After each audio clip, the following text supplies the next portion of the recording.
Genesis chapter 10. This is the account of Shem, Ham, and Japheth, Noah's sons, who themselves had sons after the flood. The sons of Japheth: Gomer, Magog, Madai, Javan, Tubal, Meshach, and Tyras. The sons of Gomer: Ashkenaz, Riphath, and Togarmah. The sons of Javan: Elisha, Tarshish, the Kittites, and the Rodanites.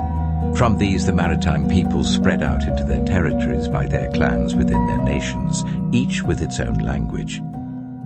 The sons of Ham: Cush, Egypt, Put, and Canaan. The sons of Cush: Seba, Havilah, Sabta, Reamah, and Sabtika. The sons of Reamah: Sheba and Dedan. Cush was the father of Nimrod, who became a mighty warrior on the earth. He was a mighty hunter before the Lord. That is why it is said, like Nimrod, a mighty hunter before the Lord. The first centers of his kingdom were Babylon, Uruk, Akkad, and Calno in Shinar. From that land he went to Assyria, where he built Nineveh, Rehoboth, Calah, and Resen, which is between Nineveh and Calah, which is the great city. Egypt was the father of the Ludites, Anamites, Lehabites, Naphtuhites, Pathrusites, Casluhites, from whom the Philistines came, and Caphtorites.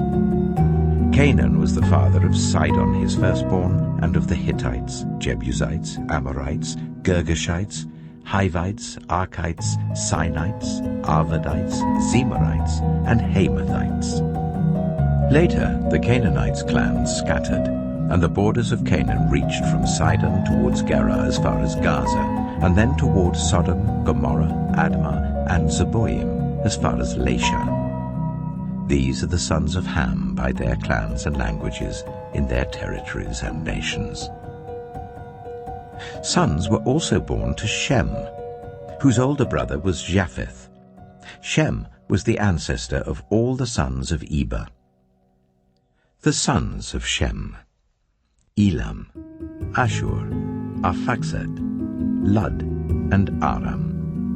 The sons of Aram: Az, Hul, Gether, and Meshech. Arphaxad was the father of Shelah, and Shelah the father of Eber. 2 sons were born to Eber. One was named Peleg, because in his time the earth was divided. His brother was named Yoktan.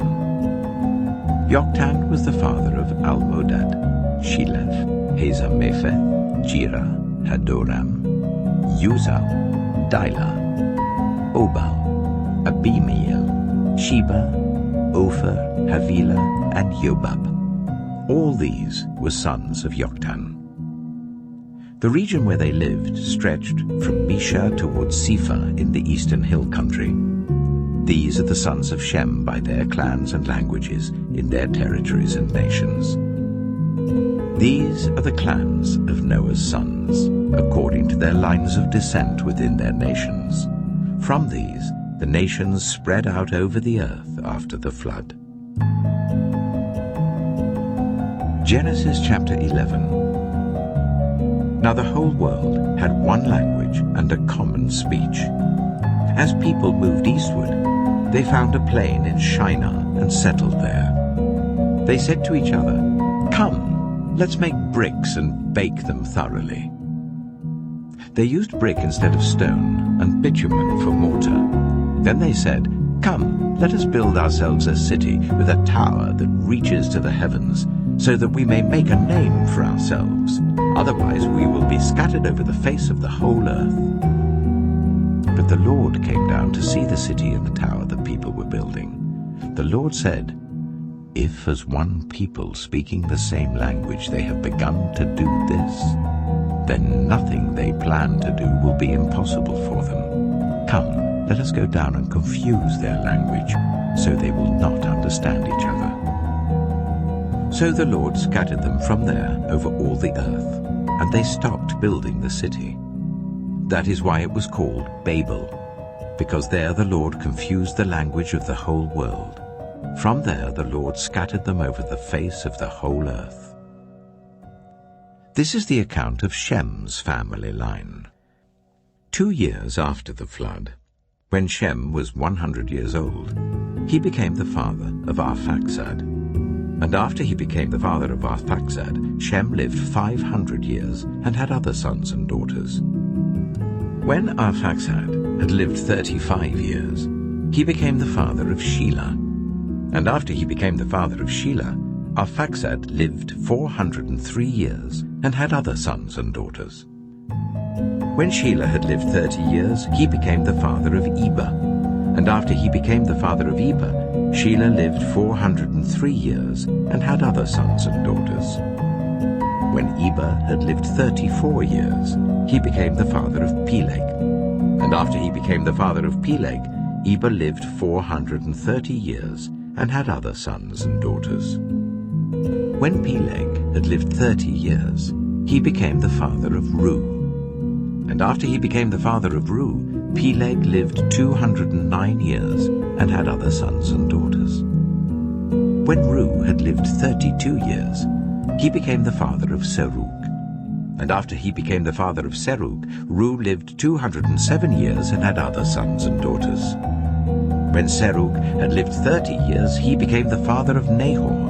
And after he became the father of Nahor, Serug lived 200 years and had other sons and daughters.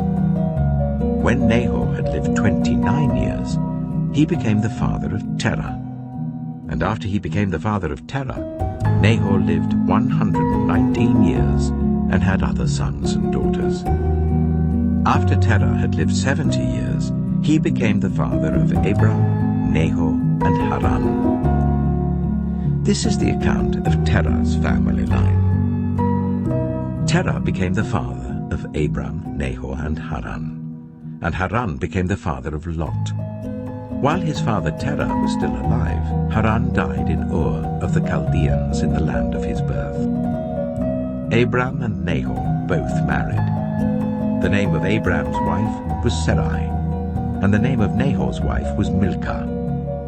She was the daughter of Haran, the father of both Milcah and Iscah. Now Sarai was childless because she was not able to conceive.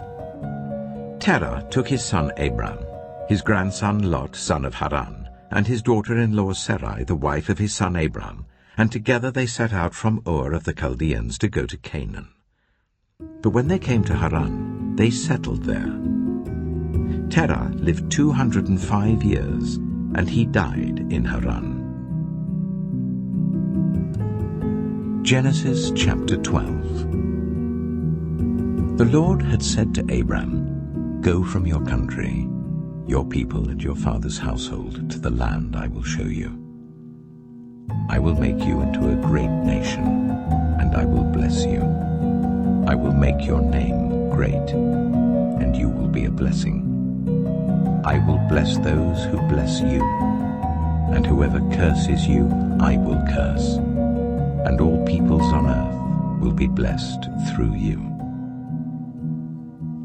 So Abram went as the Lord had told him, and Lot went with him. Abram was 75 years old when he set out from Haran. He took his wife Sarai, his nephew Lot, all the possessions they had accumulated, and the people they had acquired in Haran, and they set out for the land of Canaan, and they arrived there. Abram traveled through the land as far as the site of the great tree of Moreh at Shechem. At that time the Canaanites were in the land. The Lord appeared to Abram and said, "To your offspring I will give this land." So he built an altar there to the Lord who had appeared to him. From there he went on toward the hills east of Bethel and pitched his tent, with Bethel on the west and Ai on the east. There he built an altar to the Lord and called on the name of the Lord. Then Abram set out and continued toward the Negev. Now there was a famine in the land, and Abram went down to Egypt to live there for a while because the famine was severe. As he was about to enter Egypt, he said to his wife Sarai, "I know what a beautiful woman you are." When the Egyptians see you, they will say, 'This is his wife.' Then they will kill me, but will let you live. Say you are my sister, so that I will be treated well for your sake, and my life will be spared because of you." When Abram came to Egypt, the Egyptians saw that Sarai was a very beautiful woman. And when Pharaoh's officials saw her, they praised her to Pharaoh, and she was taken into his palace. He treated Abram well for her sake, and Abram acquired sheep and cattle, male and female donkeys, male and female servants, and camels. But the Lord inflicted serious diseases on Pharaoh and his household because of Abram's wife Sarai. So Pharaoh summoned Abram. "What have you done to me?" he said. "Why didn't you tell me she was your wife? Why did you say, 'She is my sister,' so that I took her to be my wife? Now then, here is your wife. Take her and go." Then Pharaoh gave orders about Abram to his men, and they sent him on his way with his wife and everything he had. Genesis chapter 13. So Abram went up from Egypt to the Negev with his wife and everything he had, and Lot went with him. Abram had become very wealthy in livestock and in silver and gold. From the Negev he went from place to place until he came to Bethel, to the place between Bethel and Ai, where his tent had been earlier, and where he had first built an altar. There Abram called on the name of the Lord. Now Lot, who was moving about with Abram, also had flocks and herds and tents. But the land could not support them while they stayed together, for their possessions were so great that they were not able to stay together. And quarreling arose between Abram's herdsmen and Lot's. The Canaanites and Perizzites were also living in the land at that time. So Abram said to Lot, "Let's not have any quarreling between you and me and between your herdsmen and mine. For we are close relatives. Is not the whole land before you? Let's part company. If you go to the left, I'll go to the right. If you go to the right, I'll go to the left." Lot looked around and saw that the whole plain of the Jordan toward Zoar was well watered, like the garden of the Lord, like the land of Egypt. This was before the Lord destroyed Sodom and Gomorrah. So Lot chose for himself the whole plain of the Jordan and set out toward the east. The two men parted company. Abram lived in the land of Canaan, while Lot lived among the cities of the plain and pitched his tents near Sodom. Now the people of Sodom were wicked and were sinning greatly against the Lord. The Lord said to Abram, after Lot had parted from him, "Look around from where you are to the north and south, to the east and west. All the land that you see, I will give to you and your offspring forever. I will make your offspring like the dust of the earth, so that if anyone could count the dust, then your offspring could be counted. Go, walk through the length and breadth of the land, for I am giving it to you." So Abram went to live near the great trees of Mamre at Hebron, where he pitched his tents. There he built an altar to the Lord. Genesis chapter 14. At the time when Amraphel was king of Shinar, Arioch, king of Elasah, Kedorlaomer, king of Elam, and Tidal, king of Goyim, these kings went to war against Bera, king of Sodom, Bersha, king of Gomorrah, Shinab, king of Admah, Shemeba, king of Zeboim, and the king of Bela, that is Zoar. All these latter kings joined forces in the valley of Siddim, that is the Dead Sea Valley. For 12 years they had been subject to Kedorlaomer, but in the 13th year they rebelled. In the 14th year, Kedorlaomer and the kings allied with him went out and defeated the Rephaites in Ashtaroth-Karnaim, the Zuzites in Ham, the Emites in Sheva, Kiriathaim, and the Horites in the hill country of Seir as far as El-Paran, near the desert. Then they turned back and went to En-Mishpat, that is Kadesh, and they conquered the whole territory of the Amalekites, as well as the Amorites who were living in Hazazon Tamar.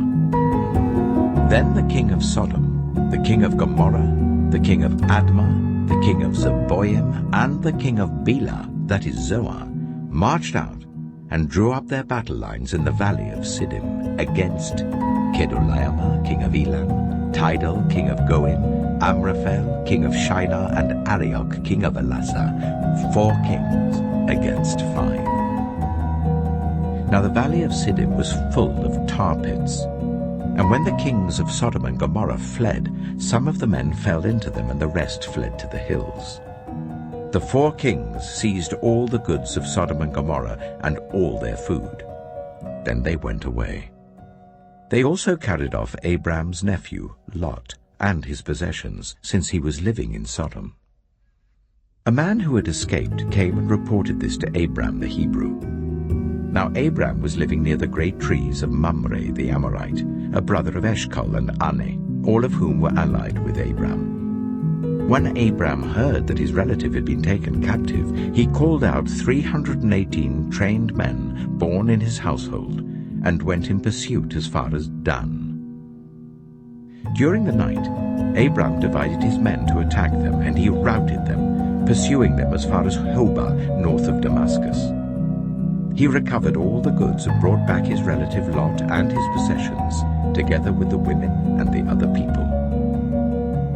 After Abram returned from defeating Kedorlaomer and the kings allied with him, the king of Sodom came out to meet him in the valley of Suchet, that is, the king's valley. Then Melchizedek, king of Salem, brought out bread and wine. He was priest of God Most High, and he blessed Abram, saying, "Blessed be Abram by God Most High, creator of heaven and earth. And praise be to God Most High, who delivered your enemies into your hand." Then Abram gave him 1/10 of everything. The king of Sodom said to Abram, "Give me the people and keep the goods for yourself."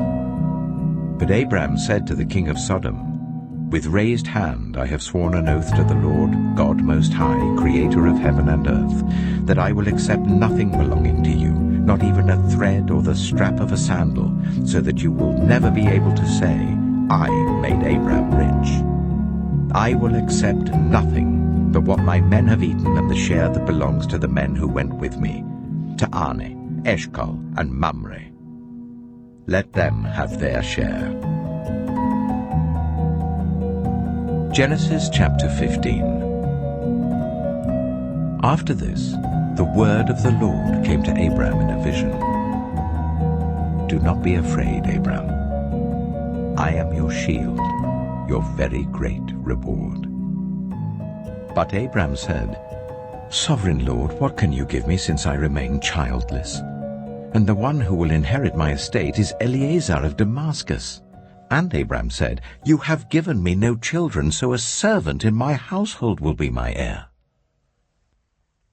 Then the word of the Lord came to him, "This man will not be your heir, but a son who is your own flesh and blood will be your heir."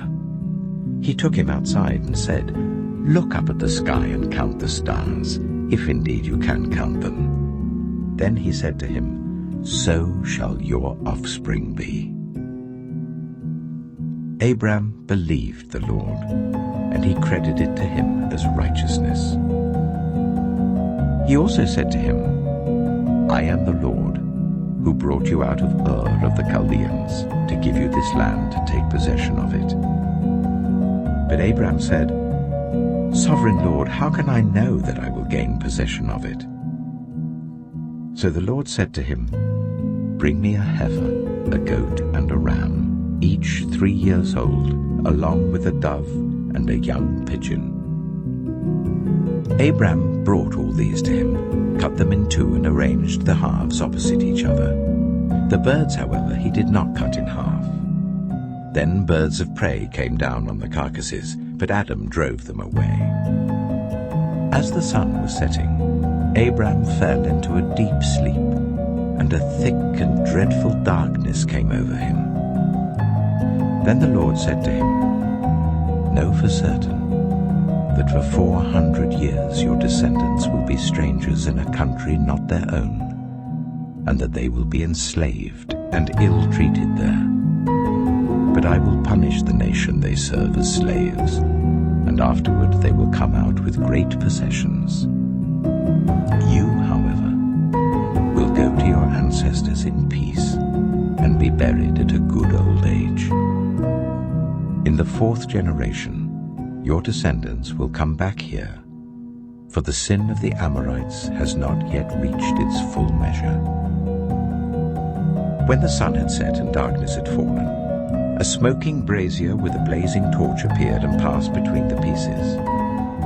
On that day the Lord made a covenant with Abram and said, "To your descendants I give this land, from the Wadi of Egypt to the great river, the Euphrates, the land of the Kenites, Kenizzites, Kadmonites, Hittites, Perizzites, Rephaites, Amorites, Canaanites, Girgashites, and Jebusites."